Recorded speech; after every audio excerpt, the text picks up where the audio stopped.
Oh my freaking God. Hello, everybody, and welcome to the show. I'm back in the house, but this freaking camera stuff is getting on my nerves already. I know you're like, where have you been, Charlie? What's been going on? Well, I've been fighting this camera for the last 40 minutes trying to get this thing figured out how to go back to doing live streams, which I've done forever, but it's been a while. You guys know the song, play it back. So first off, hello and welcome to Bass and Bonsai. We are back in the house. How long we'll be in the house? When will we be on the water? We still got to find a truck. Rug burn's gone. No more rug burn. Still looking for a truck. I know. Still drinking Diet Coke and Fireball, but not today. Today, right now, anyway. Well, not right now. But I wanted to just tell you guys, first of all, I'm still here. I've had a couple of you here and there, about asking a few questions about my take on the tariffs, my take on this, my take on that. I usually answer them, but about when I'm going to make another video, that kind of stuff. But since I'm sure some of you are gone, some of you are new, even though we have like 11,000 subscribers, only 10 to 20 of you ever consistently watch live streams. And some, jump in here and there. And then same thing with, a few hundred to 1,000 to 10,000 on average. And then there's occasional, I think my highest video is like 350,000 views, but it's a bonsai video. Highest bass fishing, I think, is getting close to 100,000. But anyway, we're here, we're back, and we're going to talk about if you've already blown all your money on all the Black Friday, going to be Cyber Monday deals coming up. If you watch Tactical Bass, and I'm sure you're toast, you don't have any more money in your bank account. But if you still got some money and you want to know something about what to buy, and I'm just going to kind of, you guys have all heard this before if you're not new to the channel. But if you're new, just getting into bass fishing, or the first time you've checked out Bass and Bonds, I'm going to show you some of the ways I get the cheap, and some of the baits I use just because no matter what they cost initially, they last longer, or just they work, they catch fish, but they do last longer kind of thing on some Z-Man stuff, and then another stuff. Hello, Michael. Anyway, then we're going to go through my rod and reel arsenal. I'm going to try to keep this short and sweet, but if you guys remember, I don't ever keep anything short and sweet. So I don't even know where to start other than I'm going to just jump in. If you guys do know the channel, or if you follow along, once I do get back into fishing, you're going to see that one thing that stands out is I love to chatterbait fish. Probably my favorite thing, period. And there's so many different ones out there, and do I have a favorite? So I'll just talk about that, and then we'll branch out to other stuff and where to get the stuff and that kind of stuff. So, haven't been fishing since you guys saw that last video. That's when I was last fishing. If you want to go back and look, it's been, I don't know, 3 months. It's been a while on good times to be fishing. I didn't have a truck. I could have went with Keith and probably could have just called Charles, told him to come down, get his stuff ready kind of deal. But I was just intent on finding a truck, and I'm still looking. But I'm just waiting for that, that perfect deal. Rug burn kind of fell into my lap, so to speak. I don't know. I guess rug burn was a girl. I don't know. Anyway, she needed some work. $3,500 truck. Had Keith. We did the work. Just never was a complete, because it had 90,000 miles on it. There was always an AC compressor, a hub, time for the brakes again. In between that, another AC compressor. Fords are horrible about AC compressors. Real quick note. If you're going to go out and rev your motor to its max on the RPM, do that with AC off, because one thing I've found is I think the reason I destroy AC compressors is I don't pay no attention to that. I'm out in the summertime and I don't know, somebody's trying to pass me and I don't want to let them. She'll wrap out. And I think in all the, just not paying attention and wrapping your AC compressor to that many RPMs is, I think, why I go through so many AC compressors. I'm just saying, I think it's a thing. I know, I like to ramble on about different stuff. But let's talk about chatterbaits. This is going to be real quick, short and sweet. All the new ones out there on the market. If you watch Tactical Bass, and them guys have solely just jumped on which is a good bandwagon to be on, but the Z-Man chatterbaits, right? Awesome baits, got all the different ones, from the big blade and the micros, and there's just so many now. But I'm going to show you a few alternatives to that, which these are still some of my favorites, right? I don't know if I thought I initially got the 1/4 ounce Mini Max, micro, whatever they were. I think it was Mini Max they were calling them. But anyway, I kind of like the 1/2 ounce ones of those. And I like the big blades, but I haven't really found a true. I think I still like just a 1/2 ounce big blade. If you guys have noticed some pattern of the color I like is bluegill, that's for sure. But, and there's other colors that work, as you can see in here. But don't forget that there's still the little Niobe baits out there. I call this one Neo, just a thing. These do still work. You have to make sure this has been in so the blade won't fly off, is the only downside to those. But they do still work, catch fish. I don't even know what they're actually, a knockoff, probably a jackhammer. Still fairly affordable on, oh dude, I left that on for like 3 months. That's going to be rusted to pieces. Let's do a little check. No? Look at that. That is a salty zinker. You can see salt flaking off. It did not rust that. That is like actually good to, I'm telling you, that's been at least months of that bait being on there. You guys know the deal when the cheap baits just rust easily. So no sign of anything. That's kind of a good sign for the metal that they use in these. These are fairly, these are a deal. This might as well just leave it on, right? No need to mess with it. Probably just gave it air. Now it's going to like rust to pieces. But if you guys remember, when I jump back into it, I cannot leave out my favorite towards the end as I was fishing, and it'll show because I ended up, I'm going to bring the ones I haven't messed with because you do have to leave some alone. But that's the Screaming Thunder Crickets that I call it a development. I'm going to get into that briefly, but and the reason I'm talking about these right now is if you still have any money or you're like, I'd still like a good deal, you know, on some chatterbaits or whatever, and it'll probably carry on into next fishing season more or less, on how I came about this ordeal and why it's a good deal. And you will need to get some different skirts. There's a lot of different, if you haven't watched those videos, go back and watch all the videos of me messing around with these when I was doing little tests on the bluegill colored and all the different brands, but from Dirty Jigs or from Boss Baits, all that kind of stuff.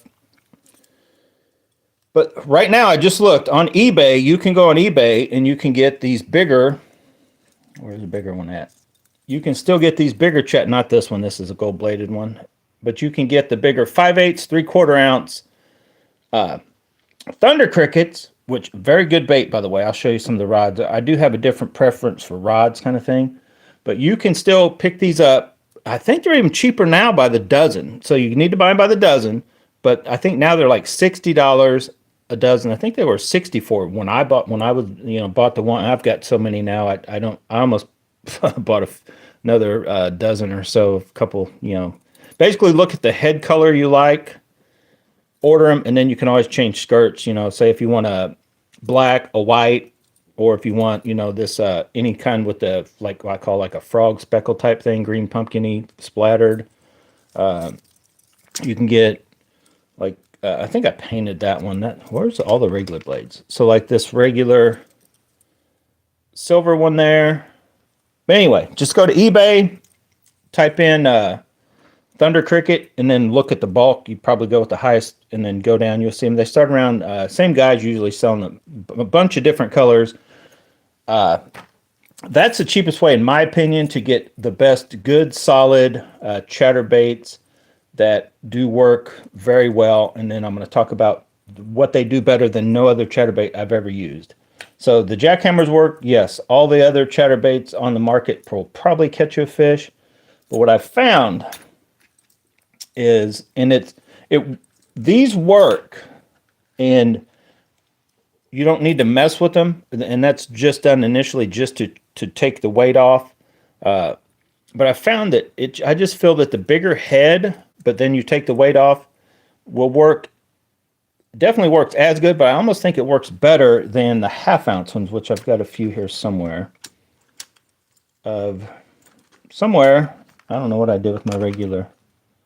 Somewhere I got some regular 1/2 ounce Thunder Crickets. They're in there somewhere. But what I found with Thunder Crickets, and I've heard people talk about them before. I want to say back in the day, it was Gene Jensen, right? Fluke Master. I heard him mention about he liked throwing Thunder Crickets in the grass. But what I found out about these baits, not only are they, you can get a pretty good deal on them on eBay, and when they do their sale at Tackle Warehouse or whatever, you can get the gold-bladed ones fairly reasonably priced.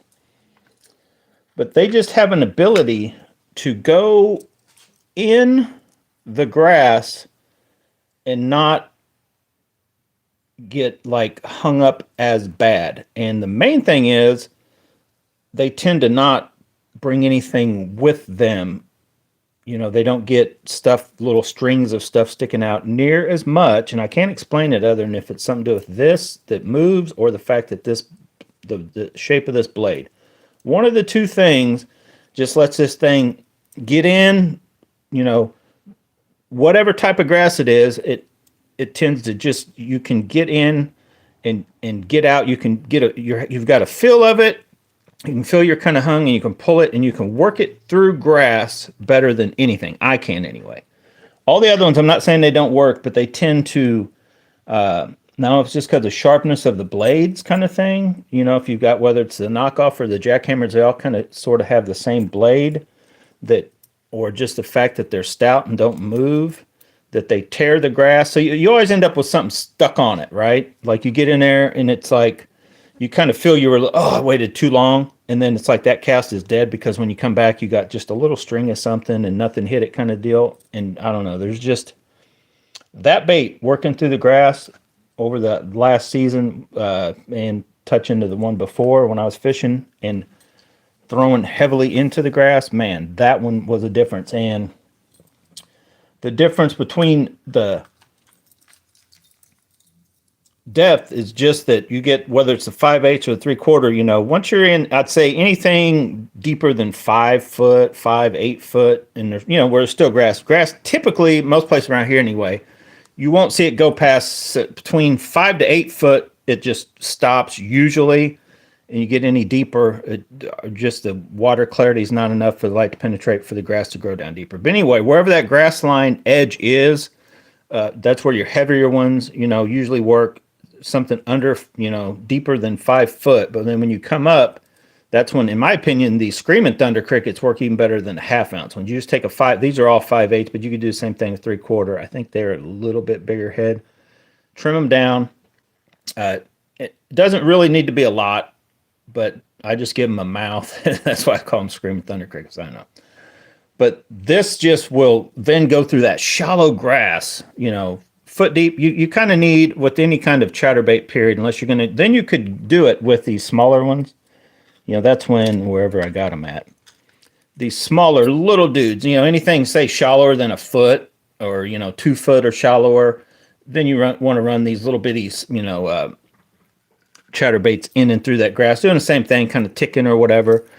But just normal fishing, you know, where you're going to be tossing it out there. You may not know exactly what depth. You may not even be able to see the grass, but it's there. You've caught, you know, you threw something and you caught grass. And you're like, oh, there's grass there. You know, throw this thing out and it just will get through that shallower grass better than any of that stuff. Then when you're out and you can kind of see the grass and then you see it go down and you're like, and you know it, you know, goes wherever. If you feel like you're trying to go too slow with this one, you're not really ticking grass right, then that's when I switch to the bigger one. Because you want to still have it start to get caught. If you're just throwing it out and you're reeling like this, and you might even feel it touch something, but it just never really is, you know, hesitating, then go to a little heavier weight. So anyway, that was a long-winded thing on just chatterbaits. But we're not done with that. So since I went that far, that deep on chatterbaits, we'll just show some. There's a bunch of them in here. This is the one. There's several of them in here from, I've got them all. But like I said, that is my favorite because guess what? I throw it in grass. It works best in my opinion for grass. But guess what? It also it seems to work just as well everywhere else as these others. This is another one though that kind of does work in that same kind of principle. It's just a smaller, you know, if you're dealing with only small fish, this one may work, but it's a knockoff from AliExpress. I think this is actual, I always forget the name of this one, but Break Blade maybe, Jackal one or whatever. But anyway, that one isn't horrible, but I just, in the short time I've used it, it didn't impress me enough to be like, oh, I'm going to buy a bunch of those. Because these end up being, even the cheap ones on AliExpress are like $9. So when you get, so it's like $60 for a dozen. So if you break that up, that ends up being, what was that, $5 a piece, I think? Something like that. Anyway, it's not, I don't know, it's not a bad deal. So the other one, that thing, I really haven't seen. I like it. Is that the Copperhead or whatever? Just kind of go through the ones I've, what is that? Oh, here's a good one. Now these I do like. There is a time and place for these little deals right here. If you guys know what this one is. That's the shell cracker from Omega Custom Tackle. There's just time and place. It's hard to explain. If you feel like they should be hitting chatterbaits, but they're not hitting chatterbaits, try that, dude. It kind of has that tendency to jump around. And that's one thing where, like, when I showed you a little Neo, some of these little bitty ones have a tendency you can get them to jump around better. But anyway, Omega Custom Tackle, look them up. Go to AliExpress, just type in chatterbaits. You'll find some. I don't know what deals are going on right now. I just know that, in my opinion, all of the Z-Man stuff has kind of gotten to the point where I may still occasionally mess around with the, the exclusive ones from Tackle Warehouse. I got more than I'd ever need, but honestly, before I would go, I'm not going to mess with any the jackhammers are just, in my opinion, way overpriced. The tungsten thunder crickets and all that, way overpriced in my opinion. You don't need any of that. You could go just as cheap as these. This is actually a jackhammer, but you could get the cheap knockoffs. That's actually a jackhammer too. Is that just a jackhammer only bin? No, these are knockoffs. But you could go to just get the knockoffs from AliExpress if you're on a, but I don't even know why they're there like that, but that's where I put them. I'll get to that later. So for these different ones, my favorite thing, and I was just watching a deal with Tackle Junkie 81 or whatever. He did his little deal on the P5 destroyers. And he really, he missed, because he never even tried chatterbaits on the rod, but he was mentioning in his video one of the rods. I think he had 2 or 3 that he was mentioning in that video, but he said the blade.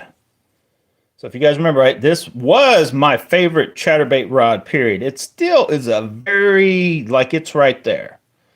It is more of your just regular traditional fishing with the 1/2 ounce baits and even the lighter baits. It just is a phenomenal rod that feels good. It's small, lightweight, only 6'8", 3/8 to 1 ounce, 10 to 25 pound line. I think I either got 15 or 20 on it. I couldn't even tell you. I think I got 20-pound braid, and I couldn't tell you what that leader is right now. And then with the Tatula. But this rod, and that's what I commented. He said he saw my comment, so he commented back on it and about give it a shot. So hopefully he tries it, and you guys can be looking forward if he mentions anything about whether he likes it for chatterbaits or not. He mentioned he was trying it for spinnerbaits. I'll be honest, it's okay for like the knockoff spinnerbaits that I'm going to be talking about, but I've just in my opinion, it's just got too soft of a rod for a spinnerbait. It will work, but I feel like what's funny is I'm going to show you another rod.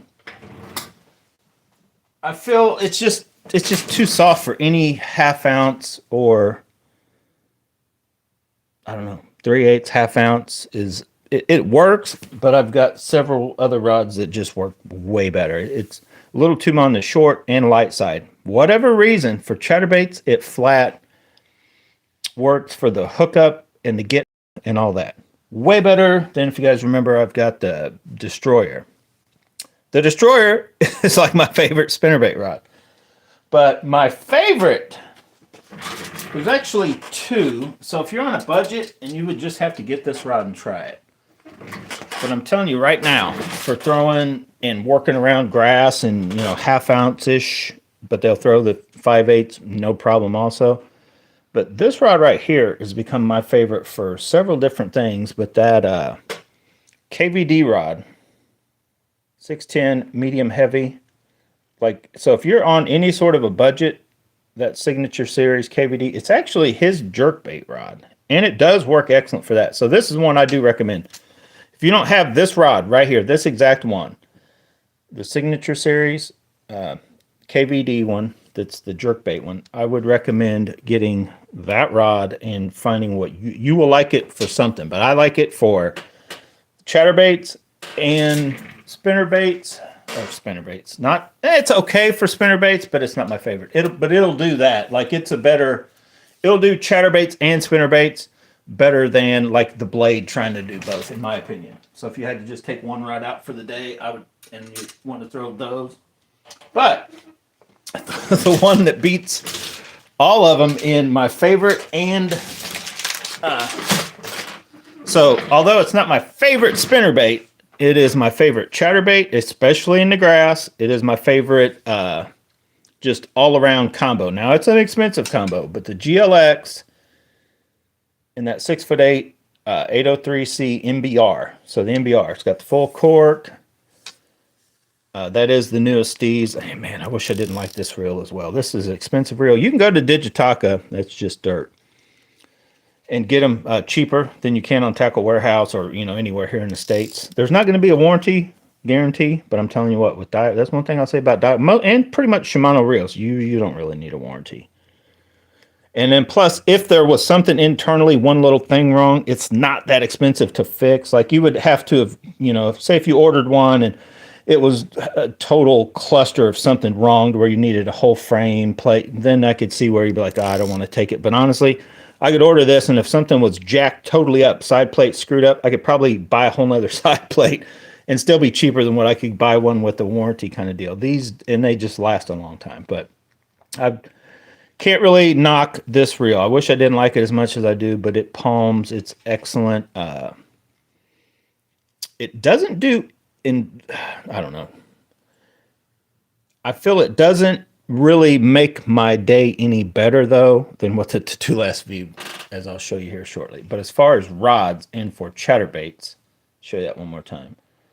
So 803C, 6'8", fast, medium heavy, 1/4 to 3/4, 10 to 17 pounds. So although the Magabass P5 says it does more, like, this is a stouter overall rod, in my opinion. Just it's got a little more stiffness in the tip compared to that. I mean, they're close, but for one to be, I mean, they're close. And they both do about the same thing. I guess while I was showing you this, I should have compared the reels too.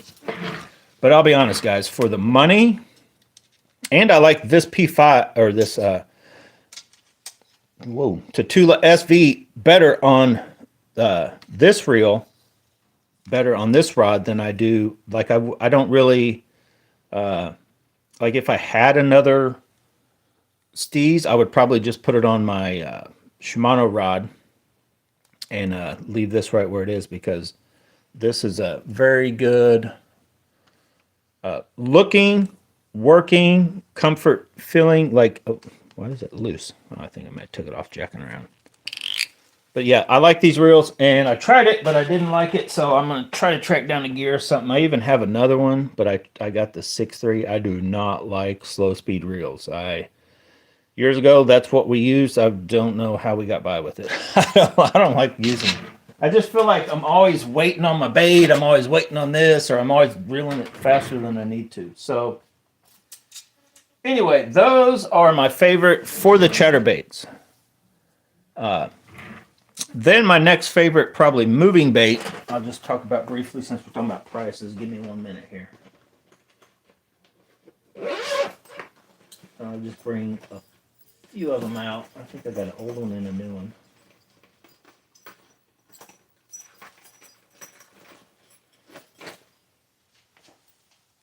So if you go to AliExpress, you can still go there right now, and you can pick up these. They're the Magabass knockoff spinner baits. These are the lighter version ones or whatever, but I think these are still. So what you got to do, they're like shipping's $5 or $7 or something. So if you order like 2 of each color, get you like I don't know, 10 of them. They're not going to be that much a piece. It's like $30 for 10 of them or something like that. So they're way cheaper than any Magabass, and they seem to have like all of them I've got. They're still going. You do have to watch right here. I have lost a few blades, but really for the price difference, it's not a big deal. They're averaging like, I want to say originally it was given like $2 a piece, and they may be a little bit more, but you're under $4 a bait, like probably closer to $3. So these Magabass knockoffs that are on AliExpress, and they just flat work. You can fill them. You know, shallow water type stuff. They're small, compact. Like you're going to want to use these. You know, up along the bank. If you go into deeper type water stuff, then yes, you want to go to something. And unfortunately, you can't get these in the heavier weights on the knockoffs. You'd have to either go to the Magabass version, which is going to be more money, or you know, different brands. So the other brand, which I don't have any, the Trickster. If you guys remember right, I tried. Those are actually good spinner baits too. I don't know for sure how much they are now. But the, those baits, and then the Z-Man baits aren't bad, the spinner baits. I don't mind those either, but I'll be honest, I throw way more chatterbaits than I do. I throw spinner baits when, for whatever reason, from basically this little dude here, not necessarily the color, you know, or this color here, or this small, or to, where'd he go? This big. I can't get a bite, and I'm feeling like they should be, you know, biting something. I will usually then I'm like, well, throw a spinner bait. Now, there's a couple places I go that are in process of doing that. Like one would be Pogue, for example. When I go down to Pogue, I don't know what it is, but the minute there's a stretch in Pogue, and if you switch to a spinner bait instead of that chatterbait, you will get more fish and more hits, and you know what I mean, more sight. It's just there's certain areas kind of thing. You guys know what I'm talking about. So, quick brief, my favorite by far, I'll just show you real quick on pretty much trailers for, and I use them for spinnerbaits too, but they're not as, like I feel I can catch fish with a spinnerbait without a trailer. With a chatterbait without a trailer, I can't catch a fish to save my life. So, but between the big bite baits, the Kamikaze swim on, I recommend getting a bigger one and cutting it down. I've talked about that in several videos. You know, there's one there too. But, you know, get the bigger bait and then I cut all the ribs off. I wanted as slim of a profile as I can get, because another thing about chatterbaits is you want to be able to, you know, hit them and pop them and whatever. If you're not around grass, you want them to be able to move and dart, and a slender profile. That's why the pin things work, but you can get by with that. If you slender these down, you still gives it a profile, but it still lets it dart around. That's why it's my favorite over any of the pin stuff.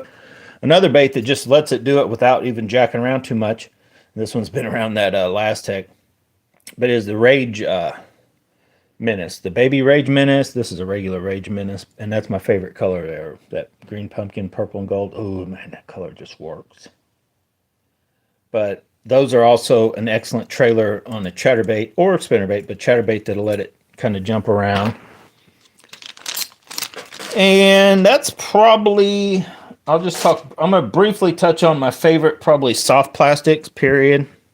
I got a chewed up one right here, but the baby brush hog, or any of that brush hog type family, but the baby brush hog is my favorite in several different colors. But man, they just they've kicked back in. I think some guys have gotten away from them. They never really went away. Like a baby brush hog will always catch you fish from the time they've come out, but don't forget that bait. Or just, you know, the Reaction Innovation Sweet Beavers. They've even got a Smalley Beaver. Then there's a Fuzzy Beaver by Riot Baits that also work good. Any of those creature type things are not bad on the back of a chatterbait, but they will make it more sluggish kind of thing. But if you're going around wood, for instance, this would probably be my pick. Something like this, these little knockoff brake blades, or the brake blade, and then rig you a Smalley Beaver or something on the back to where if it does catch it, it's not going to want to flip anyway, something flat kind of deal. All right, I've talked enough about all this. Where did all these come from? Somewhere I got a box. I don't know why I put that in there. Oh, that's why. Hang on.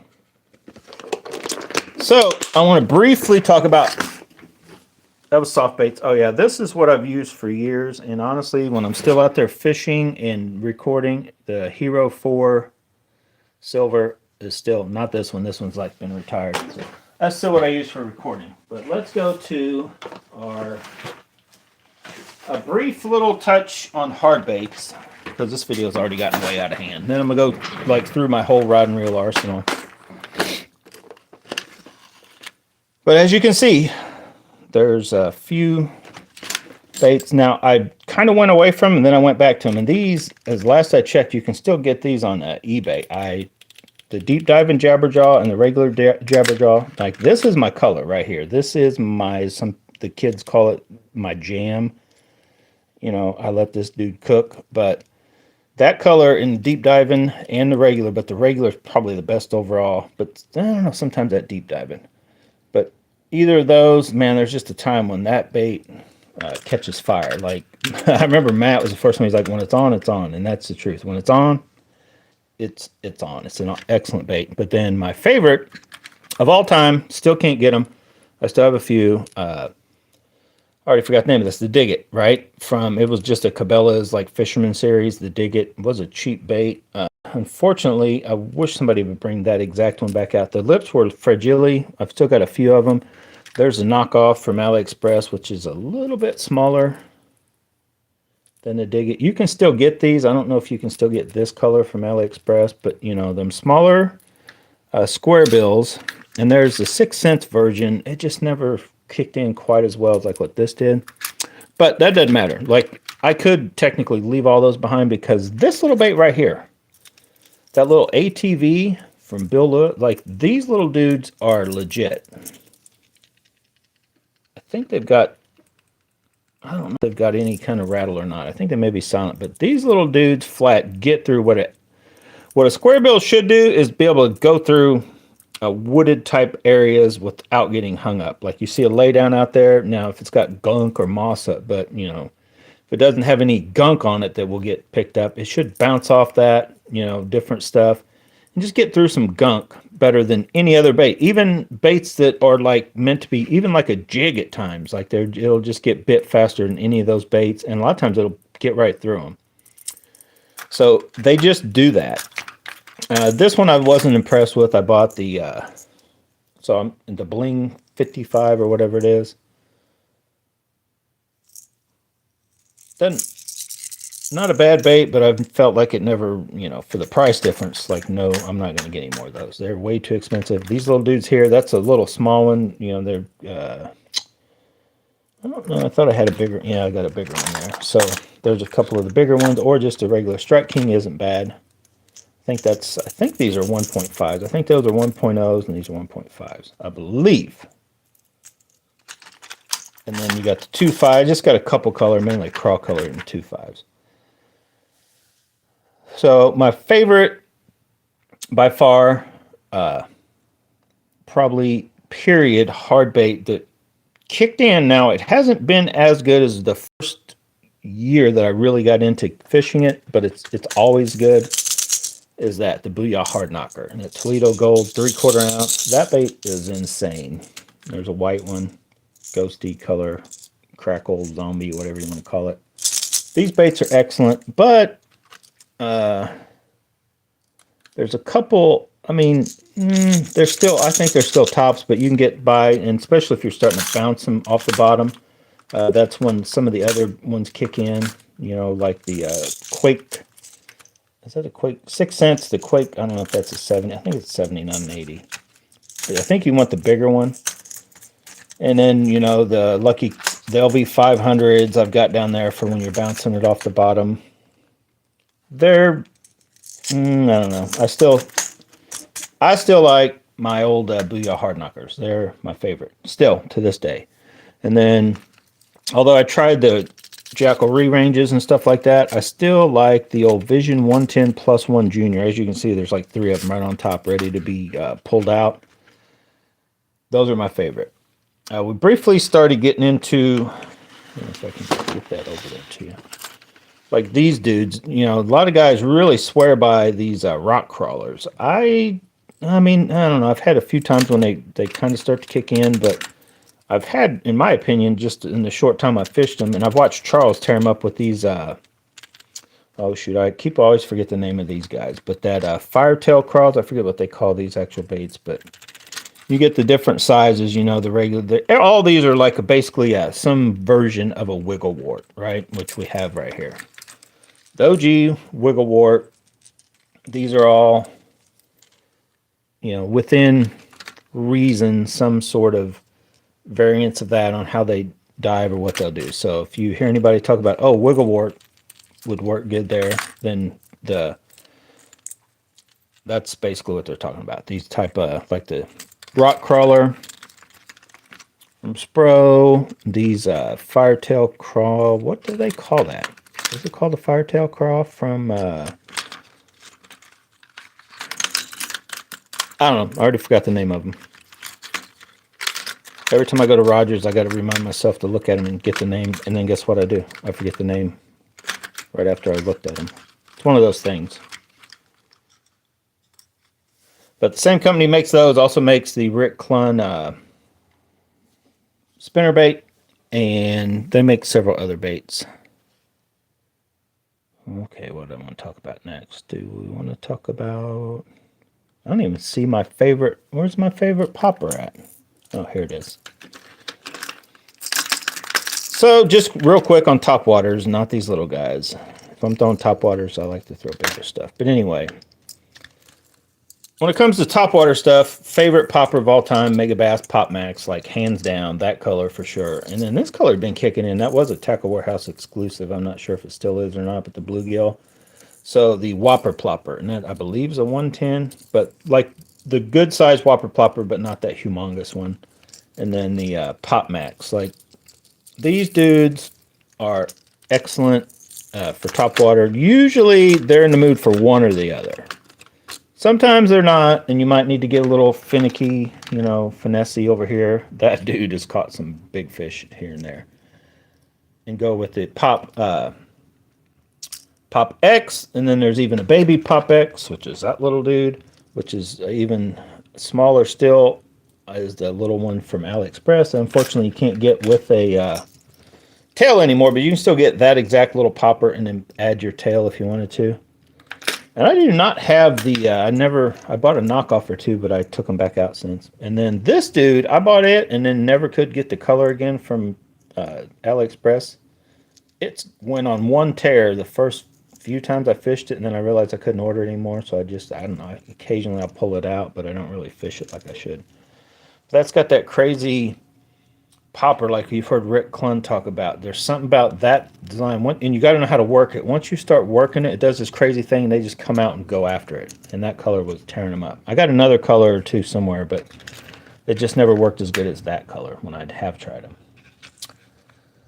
And that's probably it for that. And that's usually, like you can see, I primarily go with, I just want to show you kind of what I use. I primarily go with my soft baits and fuzzy type skirted baits over hard baits unless they really have to. I'm just going to show you briefly like some of my swim bait type stuff. And then we're going to finish out with the rod and reel combo deal.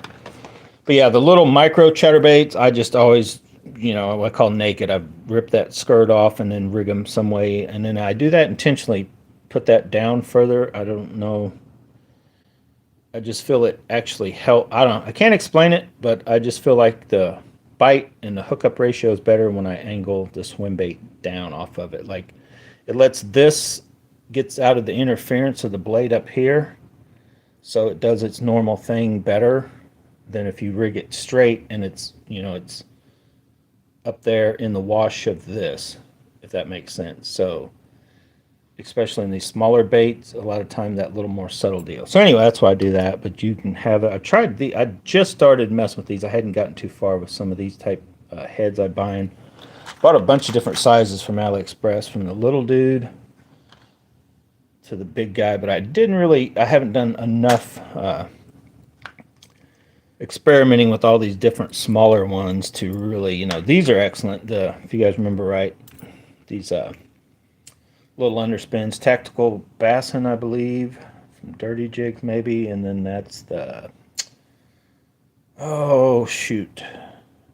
Great Lakes Finesse, I believe, or something. But anyway, just briefly started. This is little finessey BFS stuff. You know, you get out there and your chatterbaits aren't working, your spinnerbaits aren't working, your ATVs aren't working, everything, nothing's working. Throw that. Play around, throw that. The little bitty, get finessey with them. Here's another. I think this may be one of the cheaper ones you could get, that little head with the underspin on it. Just get finessey with it, right? And then we got the regular underspins for the weedless ones, a few different sizes. I even got these. I don't even think I've thrown these yet. If you guys can see, these are new. These were from AliExpress too. Just that little chatterbait head you can get, by bulk. I bought some, and then rig on, basically this, just in a different, it's cheaper than ordering, buying one of these and ripping the skirt off. These are like $4 each. These are like $4 for 4 or 5 or something like that. So, and I just haven't tried that far into how well they work. Then, of course, your biffle head type baits. I kind of keep in here all my stuff like this. And then these are some cheaper knockoffs from Rogers.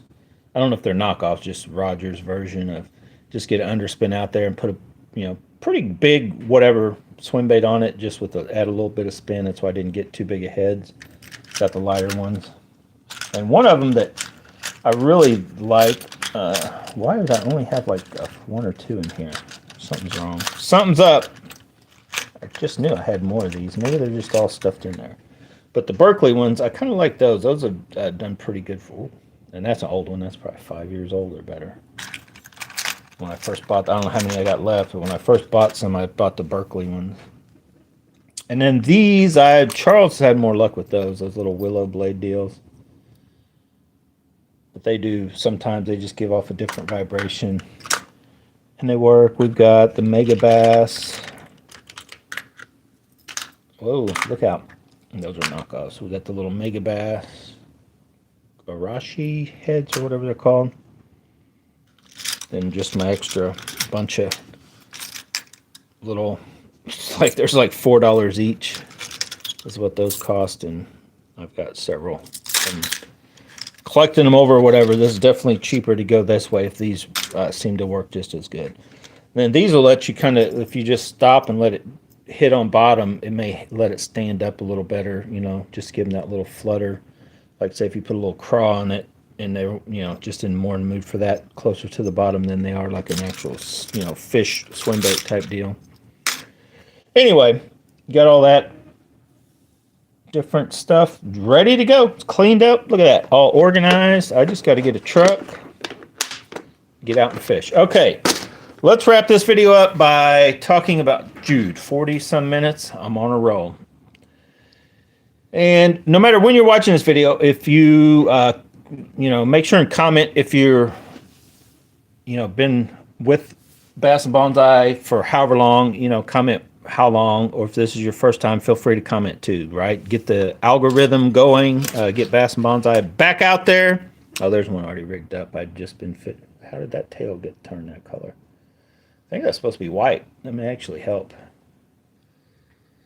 Oh, I still got this one. I haven't even, that Primal Vibe or whatever that is from, I forget who makes it, but I got it off Tackle Warehouse. I took the skirt off. I was going to put a different one of these on it. Just never did. But that thing, like, in no time, I have still not fished this one that long. It just chews on that head like fast. So it does have a little vibration to it. But I couldn't tell you how well it is. All right. We're going to go through my rod and reel arsenal real quick. You won't see any spinning gear because I don't have any. I'm going to show you what I hardly ever take out anymore, but just because I need to. I do not really get my BFS stuff out because I'll show you the rod and reel combo that kind of does all that stuff. But I do still have it. I still have the Hebo Arise or whatever, Elite or whatever this one is. And then I still have, that is the one that's caught my personal best largemouth bass, the Teton. It was a 661. It is just a slight bit shorter because I broke the tip off after I caught the personal best. But just by a little bit. So as far as fill goes, you can't tell any difference, and I'll show you what I'm talking about. So if you look, if you can see the distance from there to there, it was about from there to there. So I don't even think it was. I don't think it was a measurable inch. Got shortened off this. So the 661 is actually a 651. Still feels exactly the same. I did switch out the handle. Kind you cannot get them anymore from AliExpress. I think you can still get a 662, which as Charles has one, it's got a little softer tip, a little more lightweight tip than what this rod does. But that is probably my, I'd call it lightest overall bass combo for throwing regular stuff. I have smaller reels, or sorry, excuse me, rods, but I don't really even have a reel on those right now because I only have a couple BFS reels. So the other one that hardly ever gets out also, I do still have it though, is the Joker. It is the old school lingle converted around, changed up, added that. That's the single lifestyle handle. I believe that's the last active duty one I have anyway. I may have a few more lying around. Charles has a bunch still. But that is the last one, single lifestyle handle. Yes, I am the inventor of sticking one of these guys on those little dudes. Just a copy, basically, from watching the big surf type reels. I'm like, if I put one on here and it's not too heavy to where it doesn't engage the reel while you're casting, it can be done. And with finesse type stuff, it just lets you be able to access and back it off or work over anytime you're dealing with a clicking drag. Like this was a early on process. Originally was just to shave weight off Daiwa reels, trying to make them as light as the Shimano Aldebaran, right? So it didn't work, but it's one of those things. If you get one and try it, like it does feel, it feels fine. It does not feel like you're missing anything. But this lingle, if you can still get any of the lingles, now I haven't used this one like in probably 2 years, as far as like, every time I go fishing, I take it with me, but I do get it out there and I take it. And usually if I'm fishing with anybody else, I'll let them use it kind of deal. And it just works. Like it's had no issues, so to speak. But with BFS, lightweight, say 10-pound test, you don't really need a super stout reel, but it has been smooth in casting and all that kind of stuff. And there's videos on the lingles and all the other from the time I started messing with BFS stuff out there on the Bass Bonsai if you want to go check them out. And since I brought them up, I'm just going to run through them real quick. If you're out there, AliExpress is still probably a good place. I don't know how many of these you can still get, but these are still some excellent BFS. This is more of that like traditional, panfish, trout. You just want to like put yourself to the test with some, bass, or if you go to a place and you're like, man, there's only dinks here. Like the biggest bass you'll ever catch is a pound. And I probably should take one or two of these when I do go to like pogue, because you can catch occasional decent at pogue, but pogue would be more fun if I had like these. So this one is the most expensive rod I've ever bought on AliExpress. It was $200. 532 ultralight, excellent blank material. Let me see if I can see what it says. So if you remember right, it was a Stream. I think it's Streamlight Custom or something. What does that say? I can't even read it. Streamer? Rainy Stream, that's it. There it is. Rainy Stream. But it's got that, it honestly, it reminds me of the P5 blanks. I don't think it's that same thing, but this is a short, stout, sweet, excellent rod that, man, for BFS, real little bitty stuff, like it's excellent. The next one that is just a tough turd that just works is the Cascade Zephyr. Like it is still a hard rod to beat this and what it does, because it's got that crazy tip. If you guys know what I'm talking about with the Zephyr, those solid tips, and this rod will just get down there and throw the lightest of stuff, but yet yank on the biggest of whatever, and you can sling some pretty heavy stuff. Like it's a crazy rod that just works very well. I don't know if it's quite to like ugly stick status, but it's a little bitty thing. It's only, let's show you the stats. 5.6 ultralight 2-piece, 2 to 10 pound test. 1 to 8 grams, and it'll do all that. Like it, and I would actually put it. It's probably, you could probably throw half a gram. It says 1 to 8. You could probably get by with a half gram. Like that is like, I don't know if you guys can see that. That's a just whippy little flimsy, like very, very finessey, but it's strong. Like that thing, I wouldn't be afraid of it. Now the lightest one I have is this little dude. I still have this, the Teton 522. Yeah, 5'2", 2-piece, super ultra light. This thing is just, as you can tell, that's where it goes in at the, and like in it's that a lot of that is just a clear coat and color, right? So this thing is just crazy, but it's got it. The tip isn't. See that the tip's more like a parabolic. It doesn't have that solid tip. So, and I broke it years ago now. Shoot, 10 years? I don't know. A long time ago, I broke that and I fixed it myself. And so it still functions. Like I can't feel the difference. Somebody may, oh, I can tell the difference when they're like that. I feel it's just as sensitive. And the Tetons were never like 100% the most sensitive rod you'll get. The 6'6", this thing, I had the other one in between and all that. But just awesome, fun to fish rods. Touching on that fiberglass feel. So they just give you that like it's a full flex all the way down. Kind of like a stout fiberglass feel. And but just fun to fish with. But it's not really, it isn't fiberglass. That is a graphite. It's just a flexy graphite. And it just feels good. I've said it before. I wish they used that quality because I had the Cayenne Conquerors. They were junk. I've snapped all of those like on casting in the first month I had them. These were me doing stupid stuff like doing like basically a crank test with 10-pound test, and it broke. And guess what though? Tells you right on it. Let me look. Tells you right on this one. 0.8 to 3 gram line, 1 to 3 pound test. And I had 10-pound test on it. Now I'd say it holds 6. Like 6-pound test is what, like when I fish it, that's what I use as a leader. I use like 10-pound braid to a 6-pound leader. I don't think I've ever owned any 3-pound line. But excellent rod if you can come across any of those. And then for the money, though, probably one of my favorite. These were like $50 when I got it. I don't know what they are now.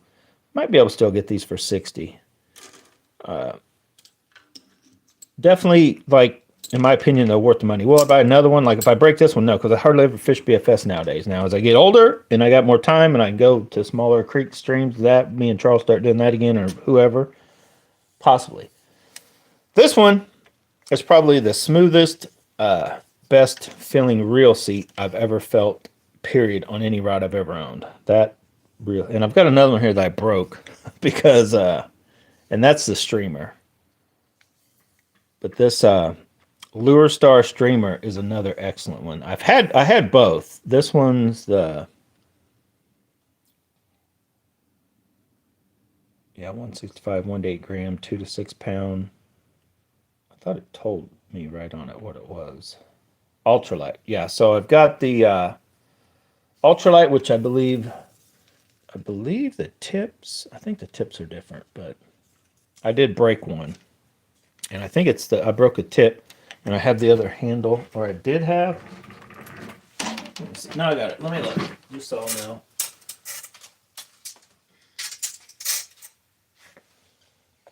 What did I break? Oh yeah, I broke it.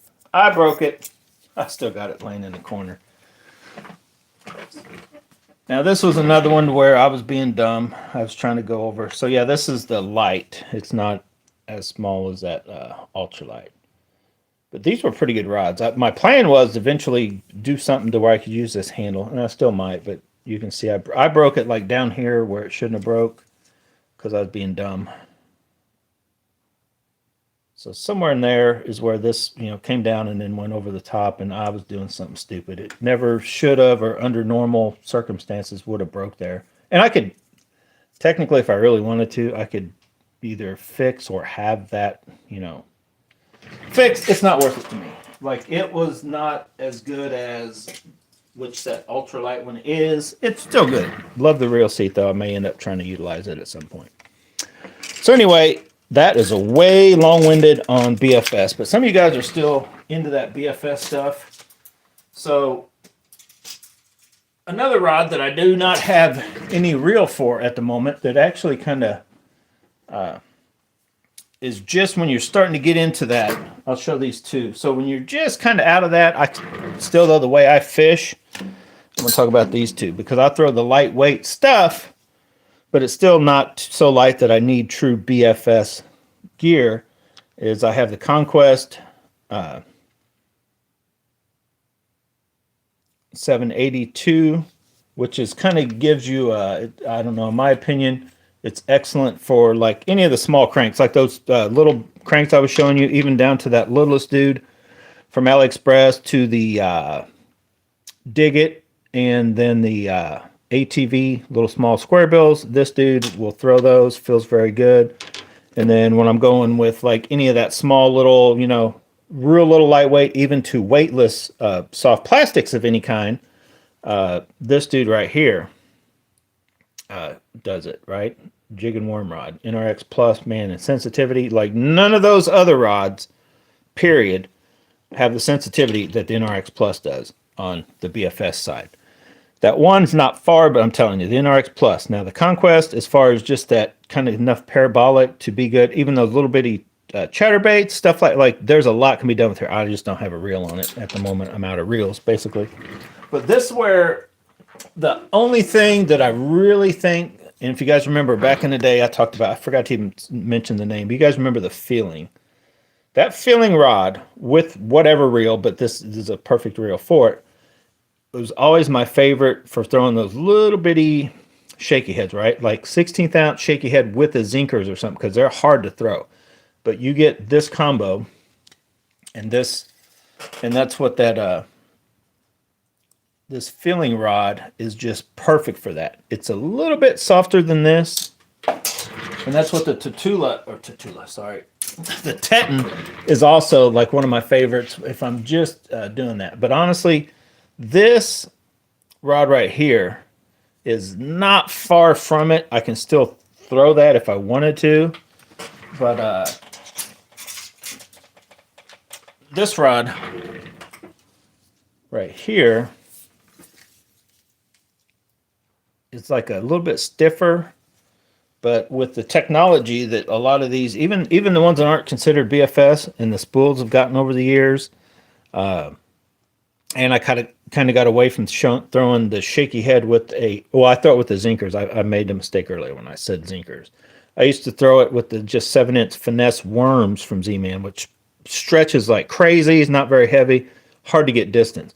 But nowadays, when I do throw a shaky head, I typically throw something a little bit heavier, and I don't need to go true BFS. Now, if I wanted to, I could go right back to those and save a bunch of money. So that's my first like lineup of getting into my high end that I take with me all the time. If I'm going fishing, I'm taking this with me. And here lately, that's what I would have to it. Just, 1/4 ounce with a baby brush hog and flinging it out there. Best for bottom contact. Then, just because if I want to, be doubled up, or I could go heavier or whatever, I also have the 803. So that was an 802, but then I have the 803 NRX Plus. Pretty much do the same exact thing with either or, bottom bounce and stuff. I could switch it up at any time, put a jig. This is, though, if I wanted to go with the jig or that kind of stuff, is when I would go with that. And if you notice, both of them have the pretty much identical reels. I guess I should talk about that. So I've just slightly changed the... these are both 8.5s, same spools. I do have a little bit, so this one has a little bit bigger handle, a little bit bigger knobs. Don't need any of that, but it looks good and feels good. And then a little bit smaller knobs on the 802. So you talk about the dynamic duo for just bottom bouncing stuff. NRX Plus is 802 and the 3, just so if I want to go a little bit lighter, I could go true weightless, easier on this one than I could the 803, but I could pretty much do all that from whether you're talking baby brush hog, wacky worm of any kind, whether it's a Zinkers or a Cinco or a Ocho or whatever.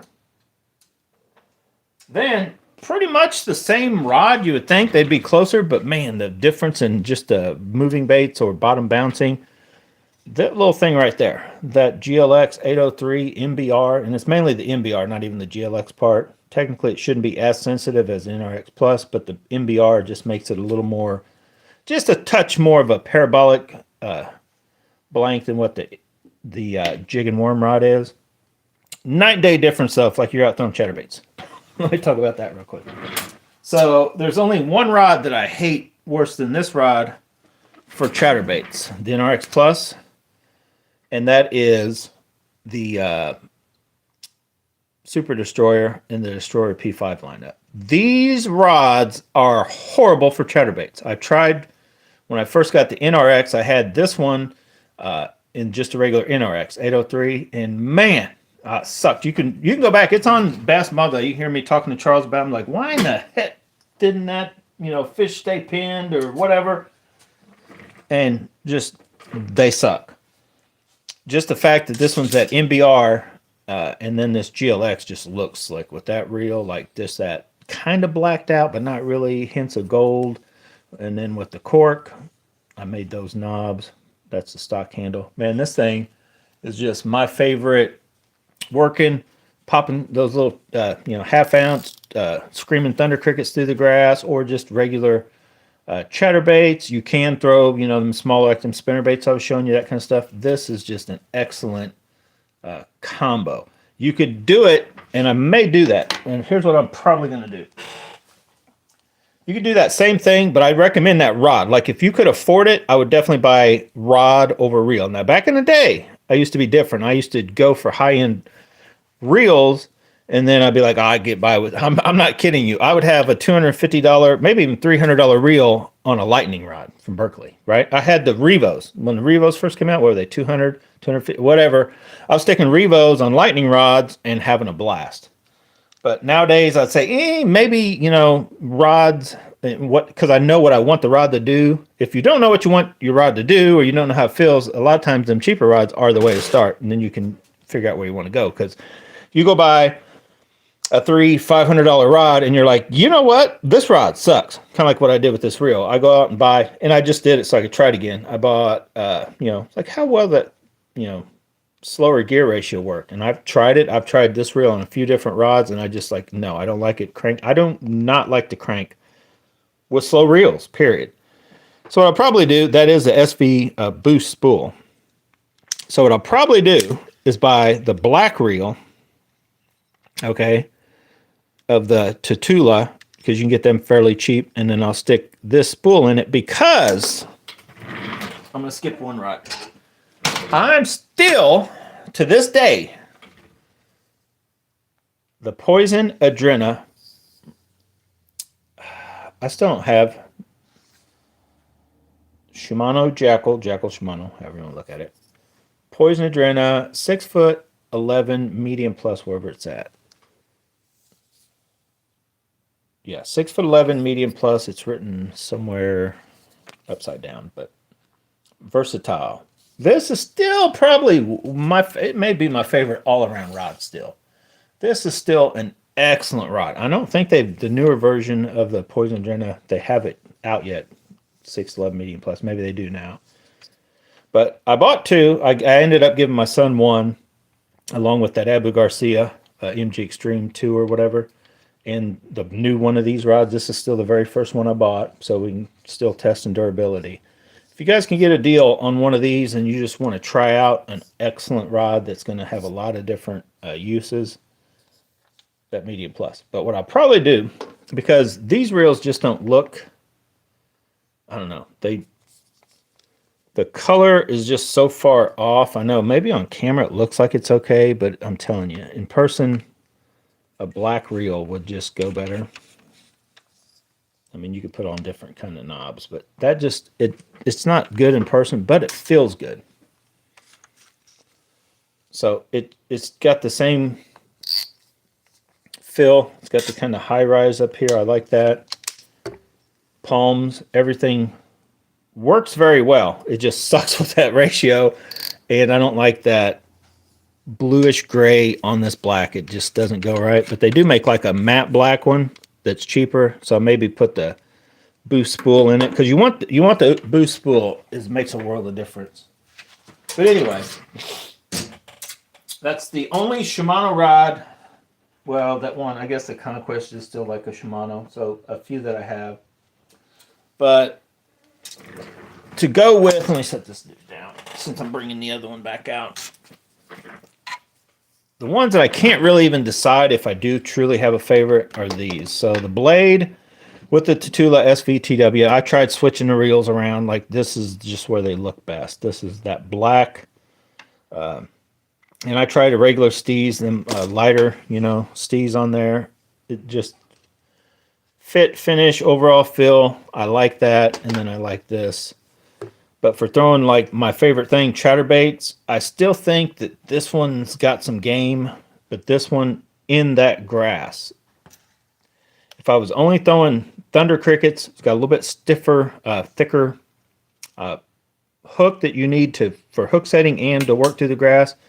But if you just, them smaller ones, or you were just throwing, like, even that small Baby Jack's got a little smaller hook, or some of these little bitty ones, right, like the Mini Maxes and that kind of stuff, I think I would go with the Blade. But they will both do all of it. Probably as good as any rod that I found, and the reels will do everything. So if you're on a budget, I would, even if you're just like, okay, I'll get a GLX with the, that Tatula 100, because it's going to palm excellent. You don't have the boost spool yet. You could always try to, track down one. Or if you could care less what the colors look like, then the GLX. Or for that matter, if you like shorter rods, go with the 803 MBR in the cheapest. I don't know how far down they go. I know they kind of change. I think if you go down off that, you may only be able to get a 6'6", not a 6. The 803 is a 6'8" 3-pound. I like that 6'8". I just like shorter rods, but I don't like anything 6'6" and shorter unless you're talking BFS or little light, ultralight, medium light. I don't like them. If I'm going medium up, I want 6'8" to 6 foot. I want to stay under 7 foot. And under 7 foot is mainly because where I'm fishing in my boat, and then when I'm out, working around trees and bushes and whatever, I don't like longer rods typically. I'm not saying I may not. Eventually, you'll see me with one that I can throw into, the stratosphere that's going to be over 7 foot, like a 7'4" at some point, or not. But anyway, so up from all those, that goes right with kind of the GLX, except you lose sensitivity, is the one I showed you, and I do have a very expensive. This is kind of that case where a cheap rod with the expensive reel. That is a Steez SVTW Limited 7.1, so it's a little slower gear ratio, but on that Signature Series Lews. Now, the Lews that I took off of this, if you remember right, I sold it to Keith, that I had on it. Oh, what is that one called? I can't even think of the name of that freaking loud sounding reel. It just was loud when you cast. It was actually lightweight, palmed, probably maybe even better, but as good as this reel. But it just had a little wonkiness to it, compared to a Steez. It was, I don't know, it just was loud when you cast it. It was pretty smooth, though, reeling. No issues with it. It worked fine. But that jerkbait KVD rod in their Signature Series lineup, worth the money. I want to say it was $159 or $79, and it's probably up $20 now due to the tariffs or whatever, but it's still excellent. Under $200 rod, this is a rod worth getting. I like it because of how well it feels. It's got the soft touch here. Nobody ever talks about that, whether a reel's got soft touch or not. This is a true, like a soft ton of touch, but this feels very good and comfortable, and it's just action for chatterbaits.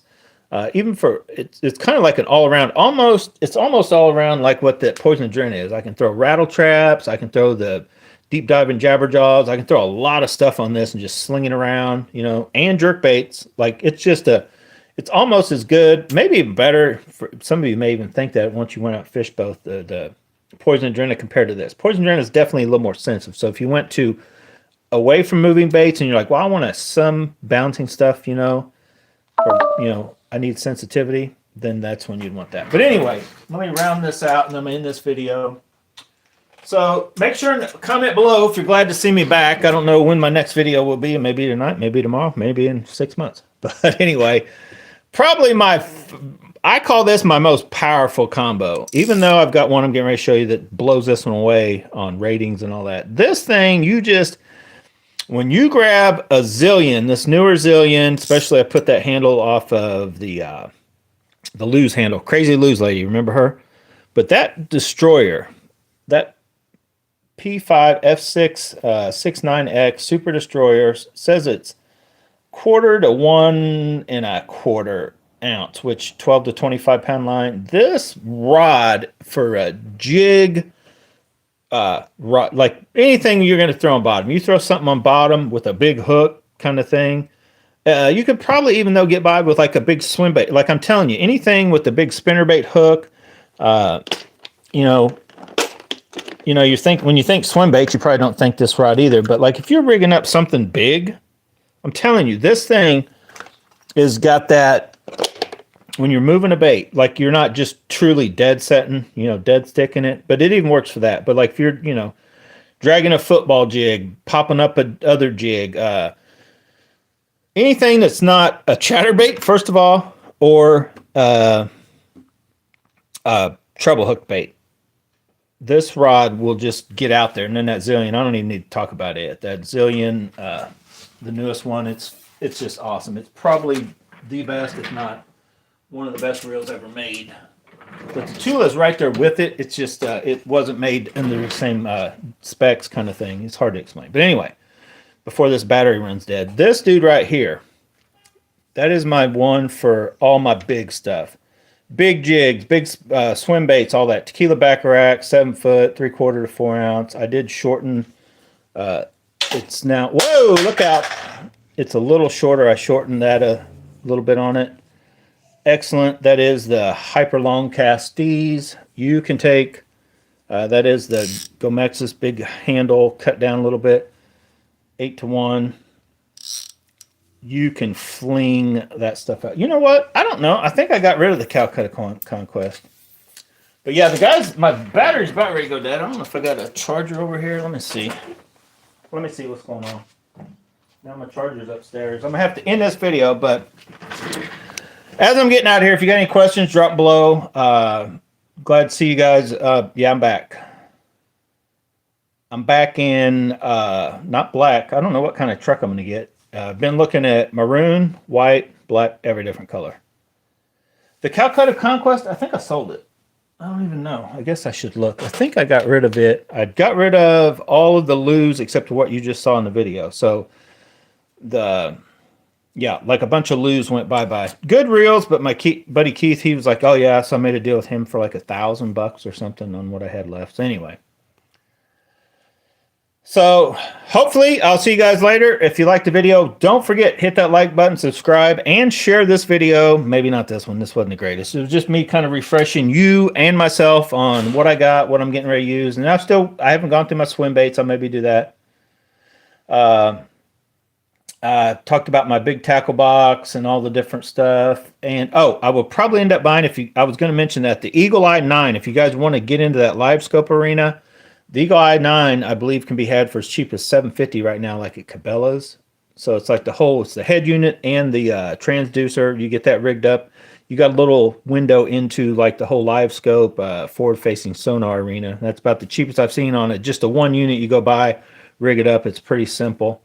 So anyway, I might get one of those. I've been saving up money. I sold Rug Burn. I've got about 18 to 20 grand somewhere in there saved up. So I'm going to buy a truck, cash money, slap insurance, probably just liability on it, and no truck payment, but I'll have a real nice one. So I've been looking at 2000 and roughly, well, even as low as 2011, all the way to like 2020, 2021.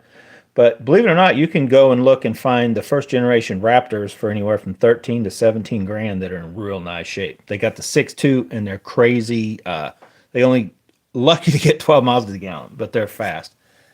And so I'm looking for a 5.0 V8 Coyote motor with the 6-speed, because the 10-speed, the first generation of the 10-speed kind of was a wanky transmission. Long story. The 3.5 first gen is not good. The EcoBoost turbos, not real great cam phaser deal, just like the older 5.4 3-valve. You want the 2-valve 5.4, you don't want a 3-valve 5.4, and you don't want first generation 3.5 EcoBoost, all due to cam phaser issues. They've slowly fixed that issue.